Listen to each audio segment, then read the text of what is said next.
hit your head pretty hard. Wait, that's me. That's me. Oh my God, did you see this? Yes? I'm beautiful! Ow!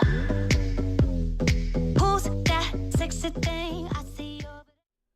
Hi, welcome back to Bandwagon fans. I'm Jeff, and before I get started, I just wanted to thank all my returning subscribers and to invite all new people to the channel. Go ahead and like this video and hit that subscribe button. It means a lot to me to see people come and know people come and watch these videos, and it inspires me to keep trying to get better and offer a little bit more insight and my own, offer my own unique perspective on movies. So really means a lot to me. Go ahead and hit that subscribe button, and I hope you'll be watching all the upcoming movies coming out this summer. So now going to get started on this, and this we're going to be talking about Amy Schumer's I Feel Pretty. Now this is basically the unofficial remake of Can't Buy Me Love. Fun fact, Can't Buy Me Love was filmed right here in Tucson, Arizona, and is a really delightful little young teen comedy. So both movies, and in this case, I Feel Pretty, Amy Schumer plays a employee in a makeup company, kind of hidden in an office in Chinatown rather than at the main headquarters on Fifth Avenue. She has a really good group of friends, but they are all kind of social outcasts, and she aspires to be in the it crowd at the main headquarters of the company. Ends up getting her wish through an accident, and ends up forgetting where she comes from, abusing her friends, learning a valuable lesson, losing the magic that got her in the it crowd, and then getting her comeuppance, and then has to redeem herself. All of this is lifted straight from Can't Buy Me Love, but with a little bit of a 2018 twist. So go ahead and check out some highlights here from the trailer. I have a crazy idea. Let's be honest for a minute. No matter how many times we hear, it's what's on the inside that matters. Women know deep down, it's what's on the outside that the whole world judges. You okay? I'm just like dealing with low self-esteem and like... I want to punch you right in your dumb face right now. Do you have every rib that I have? I've been on all of these sites. No one even looks at the profile. They only care about the picture, and I'm sick of it. I've always wondered what it feels like to be just undeniably pretty. DJ, hit it.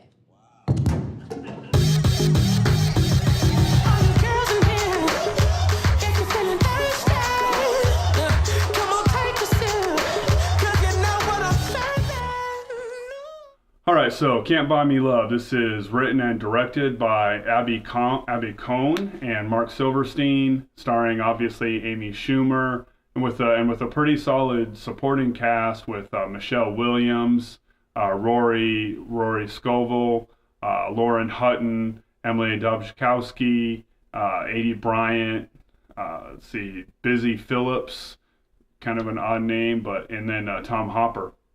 So some of the things that worked in this movie was this movie does have a nice message, and there is value to watching this movie despite its flaws, especially for young people. Amy Schumer definitely committed to this movie. She showed I think that a lot of her own personal vulnerability comes through in her character. The supporting cast was very solid. Michelle Williams, as far as comedy, Michelle Williams was the comedic high point for the movie. So those are the things that kind of worked well. Kind of solid performances, good commitment from Amy Schumer, but starting to get into some of the things that didn't work so well.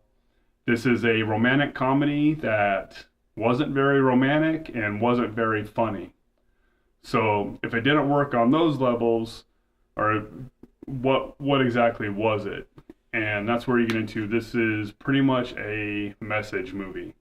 Now in this case, the message is something that I agree with. It's a message about having confidence in yourself and not allowing what other people think of you, and not allowing yourself to internalize that, and overcoming what you think other people think of you, and just overall just having a positive image of yourself, regardless of what society tells you to think about yourself. And all that is a really good message, a really good thing to teach people. The movie itself kind of mixed up its message a little bit, especially considering this is a movie all about how beauty and appearance isn't really important, but it's set in a makeup company, and it never really addresses that contradiction. And it does kind of highlight, watching this, I couldn't help but think about how, as a culture, as a country, we struggle with talking about beauty. Almost all of us put a huge emphasis on physical beauty from both genders, more so with females. But even while we acknowledge and put this huge importance on beauty, we deny this importance we put on it. So there's this weird schizophrenic contradiction we have in the way we talk about physical beauty, and this movie showed that contradiction, even though I think it did it unintentionally. So there's one scene in particular, and it's in the trailer, where Amy Schumer's character is doing this bikini contest and tossing water all over her body, and it kind of contradicts the message of, so now she has this confidence to be to be sexy and be beautiful, even though people initially don't view her that way. But she's still doing it in a way, she's just overemphasizing her sexuality to win people over, rather than through any other trait. So it's still a matter of trying to win other people's approval through beauty or sexuality, just it's taking a different form. So it's just a weird contradiction, and it's a contradiction I think we all deal with in our daily lives, but the movie doesn't quite know how to resolve that contradiction. Some of the other things, again, I mentioned that the movie is not really funny, and there were. So when I saw this movie, it's a Monday afternoon matinee. I got off work a little bit early, went straight to the theater to see it, and I was the only person in the theater. So that can kind of influence how you view a comedy. So I never really laughed in it, and there was nobody else in the theater to laugh in it, so that may have influenced my experience. But I didn't strike it at all as funny. I also don't think that the movie really understood its material. Based on the trailers, and I think what they were going for was, it dealt a lot with Amy Schumer's physical appearance, in particular her weight and her size.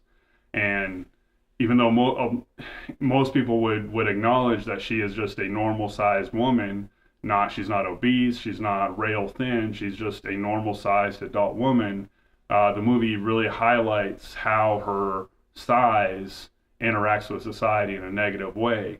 And they kind of present it as that is the source of her problems and her lack of confidence.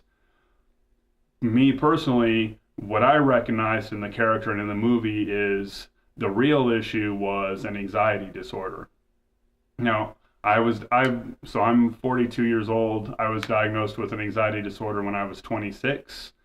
Something I've been aware of and dealing with pretty much my entire adult life. And for those of you that don't know, an anxiety disorder is a irrational fear of being judged harshly by other people, particularly in romantic settings or with authority figures. As somebody who deals with this and who has dealt with it my whole life, I can spot it in others like that. When I see it, I know it's there, And this character, Amy Schumer's character, I'm sorry, I'm blanking on her name, but that the character clearly had an anxiety disorder. And other people in the movie, including Michelle Williams' character, had similar anxiety issues where their reactions were disproportionate to what was actually happening in the scene. And it would have been nice if the movie had actually, I think the Abby Cohen and Mark Silverstein recognized anxiety enough that they were able to depict it, but they don't understand it enough to have an honest discussion about it. So even though throughout the entire movie Amy Schumer is being portrayed as having this anxiety disorder, they don't ever really address it, and they just kind of a couple times laugh it off as a joke. At one time, Michelle Williams says to her, "Hey, we have a good mental health program in the makeup company." So they never quite understand what their actual source material was, or what the root of the character's problem, even while they were depicting it. So you end up with scenes where they think, well, if she just could get her confidence, then everything will be okay. Or if somebody just changes their appearance, they might be okay. Or, just have confidence in their appearance, they'll just be okay. And it's actually a lot more complex than that. But, so that they scratched the surface of something that could have worked really well, but never really got into it. And another thing, it's not, so I'm going to pause right there. Kind of an overcap. The movie was fine. It has the schlocky, empowering speech at the end of the movie, just like "Can't Buy Me Love" did, and it got me. But I'm a sucker for empowering speeches. So I got a little touch of the feels. But overall, the movie was just average, not funny, not particularly smart, not particularly funny, not particularly romantic, just an average 2.5 out of 5 star movie. Worth watching, definitely worth watching with I would highly recommend sitting down and watching this movie and having a discussion with young teenagers, or just teenagers in general, young adults. And even if the movie didn't do a good job of expressing its messages, it did try to present some positive messages. So worth watching, but understand this is not a groundbreaking. It's not as groundbreaking as "Can't Buy Me Love" was, but it's fine. Now, with that being said, there's my rating. There's a little bit more discussion I'd want to have, and that's about Amy Schumer and a lot of the backlash that she gets and this movie is getting. From what I'm seeing so far, it's getting pretty poor reviews. It's probably not going to make a lot of money, although the first weekend it may have outperformed its expectations. But there is quite a bit of backlash and just in general hatred from large segments of the population against Amy Schumer. And this movie, I feel really does illustrate where that backlash, where that hatred is coming from. Amy Schumer is on the vanguard of fourth wave feminism. Now, fourth wave feminism is characterized as having it's not enough to remove the consequences of females expressing their agency, but it's about actively constructing a culture and society that fosters female agency. And as such, fourth wave feminism is a proponent of body positive imaging. So regardless of what a person looks like or what size they take, they should feel confident and feel empowered. And that's clearly one of the messages that I feel pretty. It tends to be fourth wave feminists are accepting of gender fluidity, recognize that racial issues ultimately become gender issues. A lot of the things we're seeing, a lot of the debates we're having in the country right now are rooted in this fourth wave of feminism. It's also fueling a lot of the backlash against fourth wave feminism and against Amy Shumer. Her stand-up history is really hitting all these messages of being confident in your sexuality, regardless of what your physical appearance is. And there's a lot of, I do think there is a lot of misogyny directed towards her and towards this movie. And that's really unfortunate. I wouldn't say go out and support her or a movie like this just to counter the misogyny. If you don't find her funny, if you don't think this movie is good, you shouldn't go watch it just to support a cause. But people should be aware of that when they're hearing about the backlash, when they're hearing about when people are criticizing her or I Feel Pretty or some of her other work. Now, the one caveat to that is that she is, along with Carlos Mencia, two of the most notorious joke thieves in comedy. I don't know enough about it to comment other than to acknowledge those allegations are out there. So I'm not going to really address those, but just understand that she does have the reputation, particularly through her show Inside Amy Schumer. So could be some legitimate criticism against her for that and her writers for the joke thieving, but I really think that the majority of the backlash against her is rooted in misogyny and kind of a counterinsurgency against the fourth wave feminism.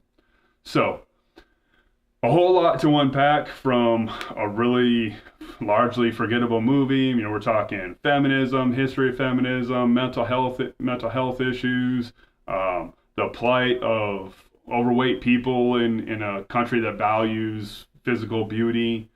So any movie can spark a large dialogue, and that's really why I wanted to start doing this channel, was to have a dialogue about these messages in movies beyond just the performance was good or the screenplay was good.